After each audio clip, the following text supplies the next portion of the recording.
No one understood why the little girl walked toward the burned boy when every adult stepped away from him. The summer afternoon should have been gentle. The lawns of Hartley Estate in upstate New York shimmered under warm light, trimmed so perfectly they looked painted. Ladies in pale dresses laughed softly beneath white tents, and men spoke of railroads and money as if the future belonged only to them. Children were meant to play in neat groups, watched closely, corrected often, reminded who they were and where they belonged. Eliza Hartwell did not belong in neat groups. At 6 years old, she had already learned that curiosity brought scolding and kindness brought warnings. Her white dress itched at the collar, and her shoes were too tight. She slipped away from the lawn games and wandered toward the old oak at the edge of the garden, where voices grew quiet and adults stopped watching so closely. That was where she saw him. He sat alone on a stone bench beneath the tree, his body folded inward, as if he wished to vanish into the rock. Thick bandages wrapped his head and neck. Burned skin showed through in red and white patches that looked angry and raw. His hands were damaged too, the skin tight and shiny, fingers stiff as if they hurt to move. The other children had stared earlier. Then they had whispered. Then they had been pulled away. Eliza had heard the adults speak in low voices. Fire. Accident. Tragedy. Poor child. Never the same. She did not hear fear in those words. She heard distance. So she walked toward him. The boy did not look up when she sat beside him. He stared at the ground, jaw tight, breathing careful, the way people breathe when they are holding back tears. Eliza studied him the way she studied injured birds she sometimes found near the barn at home, slowly and without judgment. "Does it hurt?" she asked, her voice simple and steady. He flinched but said nothing. Eliza reached into her pocket and pulled out a ribbon. Pale blue silk, smooth and soft. She had saved it because it felt important, though she had not known why until now. "My mama says pretty things help when you are sad," she said. "You can have it." The boy turned his head then. One eye was hidden by bandage, but the other looked at the ribbon as if it were impossible. His scarred fingers closed around it carefully, like it might break if he held it too tight. Eliza smiled at him. "When I grow up, I will marry you," she said with absolute certainty. "Take this ribbon. It is a promise." For one brief moment, the boy forgot the fire, forgot the pain, forgot the way people looked at him now. Then a sharp voice cut across the garden. "Eliza." Her mother came fast, face tight with fear and anger mixed together. She grabbed Eliza's arm and pulled her back hard enough to hurt. "Get away from him," she said. "Do not touch that. What were you thinking?" Eliza cried out in confusion, reaching back toward the boy as she was dragged away. She did not understand what she had done wrong. She had only seen someone alone. The boy watched them go, the ribbon clenched in his damaged hand. He heard the whispers start again. He saw the way adults avoided his eyes. Something hardened inside him that day. He tucked the ribbon away where no one would find it. And he learned a lesson that would shape the rest of his life. Kindness was rare. Fear was power. 18 years passed. By 1893, Sebastian Winterbourne was no longer the burned child beneath the oak tree. He was the Duke of Winterbourne, master of a vast estate in the Hudson Valley, owner of rail interests, mines and banks that reached across the eastern states. Men spoke his name with caution, some with fear. He did not attend society events. He did not host parties. He did not smile for mirrors. His scars had not faded. They ran from temple to jaw, down his neck, across his hands. People tried not to stare. They failed. Sebastian learned to use that failure. In business meetings, he watched men lose confidence the longer they looked at him. In negotiations, he stayed silent until others filled the space with mistakes. He destroyed rivals without raising his voice. At Winterbourne Hall, servants respected him. He paid well, listened carefully, and protected loyalty like a weapon. Crossing him ruined lives. Serving him well meant safety. He lived alone by choice. Late at night, when the house was quiet, Sebastian sometimes opened a small wooden box and touched the faded blue ribbon inside. He told himself it was only a reminder of weakness, of a time before he understood how the world worked. He told himself that the girl had forgotten him. That belief shattered on an October morning. Harrison, his estate manager, entered Sebastian's study with unusual hesitation. "There is an artist on the grounds, Your Grace," Harrison said. From New York City, commissioned by the Historical Estates Society. Sebastian's expression went cold. "I approved no such thing." "It appears a junior clerk responded in error," Harrison said. "She is already set up in the East Gallery." Sebastian considered refusing.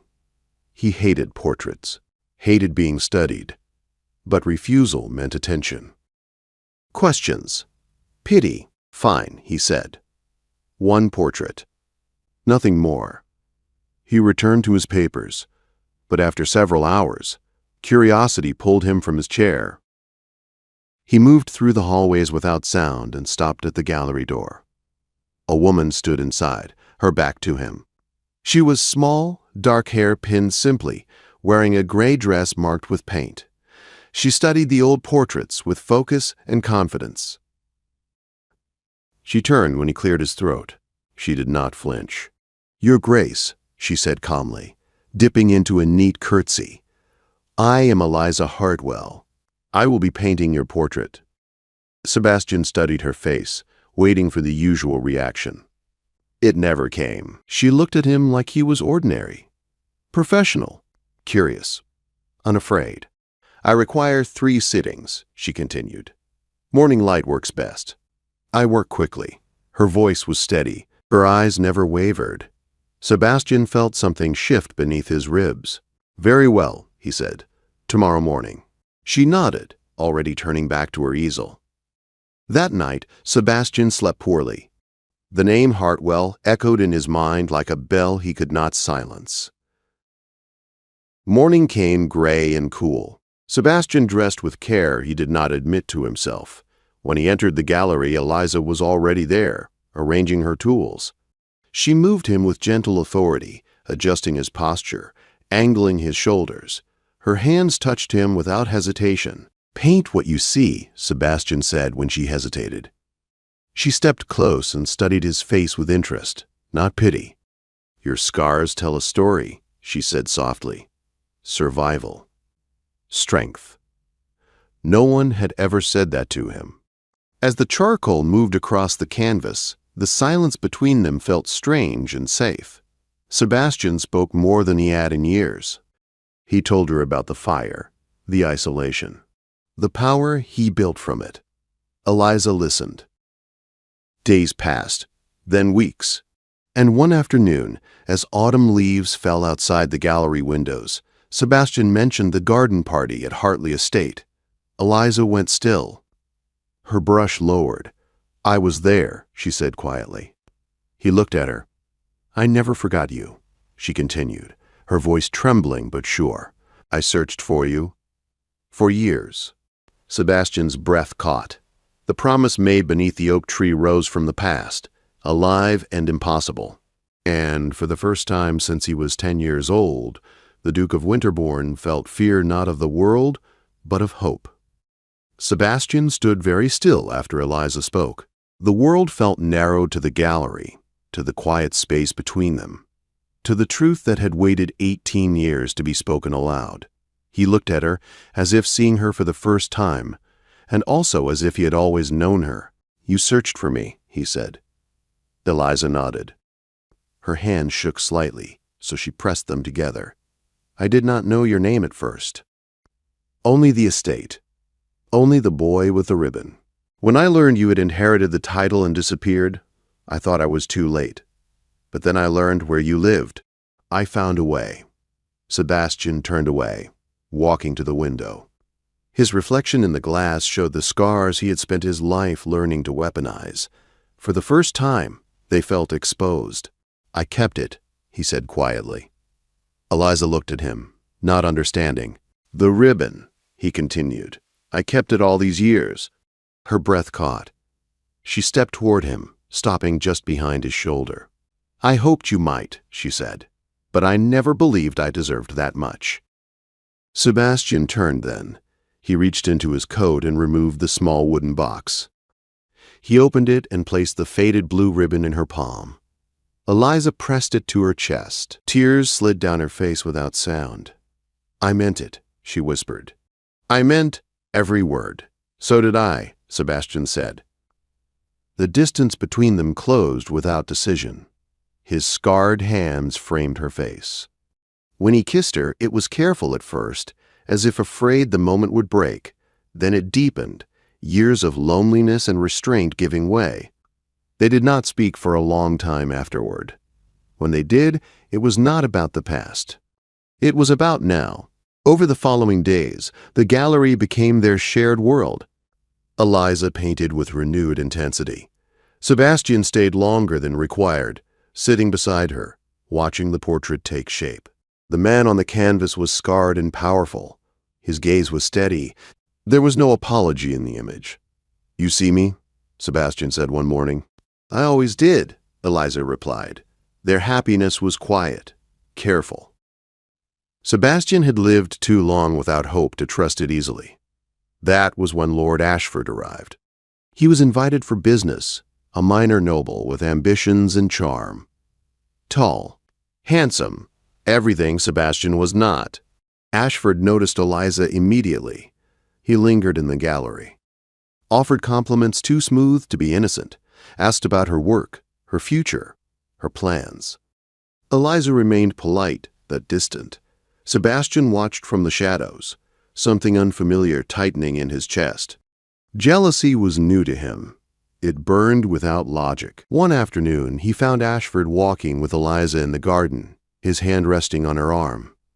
Sebastian crossed the lawn with cold purpose. "Lord Ashford," he said.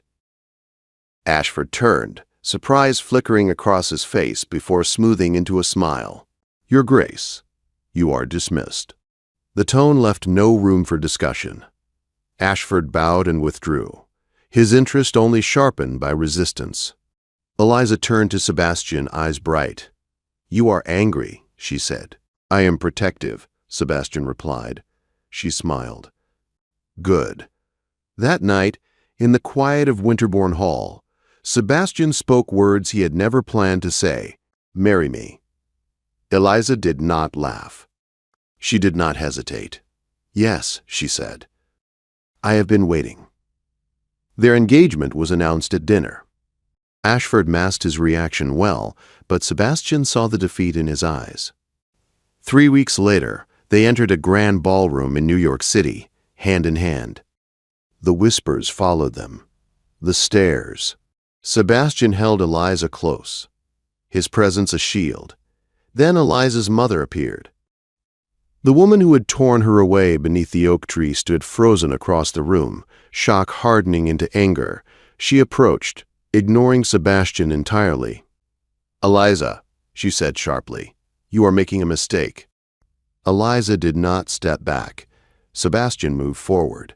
"Madam," he said, his voice calm and lethal, "you will leave us." "You cannot possibly think," the woman began. "I am the Duke of Winterbourne," Sebastian said. "And you will not speak to my future wife again." The room fell silent. Eliza's mother saw something in his eyes then. Not rage, certainty. She turned and left. Eliza looked at Sebastian with pride that made his chest ache. They married quietly at Winterbourne Hall. No crowds. No spectacle. Only vows spoken with absolute truth. Years later, when people spoke of the Duke and Duchess of Winterbourne, they spoke of power and grace, but Sebastian knew the truth. It all began with a ribbon, and a promise the world said should be forgotten. He was glad they had been wrong. Marriage did not soften Sebastian Winterbourne. It sharpened him. The morning after the wedding, he woke before dawn as he always had, but for the first time in decades, he did not rise alone. Eliza slept beside him, her dark hair spread across his shoulder, her breathing slow and steady. For a long moment, he simply watched her, trying to understand how a life once defined by absence now felt so full it almost frightened him. He had built his world on control. Eliza changed that without taking anything away. Winterbourne Hall transformed quietly. Not with grand renovations or public celebrations, but with warmth. Eliza filled empty rooms with canvases and light. She laughed with servants. She sketched in the gardens. People stopped whispering when she passed because she met every gaze without fear. Sebastian watched it happen with something close to awe. He supported her work openly. Galleries sought her paintings. Patrons competed for commissions. When critics questioned why the Duke allowed his wife such independence, Sebastian answered simply that she belonged to herself. That answer unsettled people more than his scars ever had. Their marriage was not without challenge. Society tested them. Invitations arrived, wrapped in politeness and judgment. Some guests stared too long at Sebastian's face. Others underestimated Eliza's influence. They learned quickly. Sebastian remained ruthless in business, but now his vengeance had focus. He dismantled threats to Eliza's career with quiet efficiency. A patron who insulted her talent found his funding vanish. A critic who mocked her marriage discovered his reputation dissolving in a month. Eliza never asked him to do these things. He did them because love once found made him dangerous. Years passed. Winterbourne became known not only for wealth, but for loyalty. Workers stayed. Artists gathered. Ideas flourished. Sebastian still kept the wooden box in his private study. Inside lay the faded blue ribbon and a new white one Eliza had given him on their first anniversary. Promises kept, promises renewed. One autumn evening, as firelight warmed the study, Eliza found him holding the ribbons. "You are thinking again," she said, smiling as she sat beside him. "I am remembering," Sebastian replied. She leaned against him. "Do you regret anything?" He considered the question carefully. "No," he said at last. "I regret believing for so long that kindness was weakness." Eliza kissed his scarred cheek, just as she always did, without hesitation. "Sometimes," she said, "kindness is the bravest thing a person can offer." Sebastian believed her. Their story spread quietly, carried by whispers and witness rather than spectacle. A scarred duke, a woman who refused to look away. A promise made in childhood that survived time and cruelty. And in that truth, they built a life no fire could ever destroy. The world had tried to teach them fear. They chose love instead.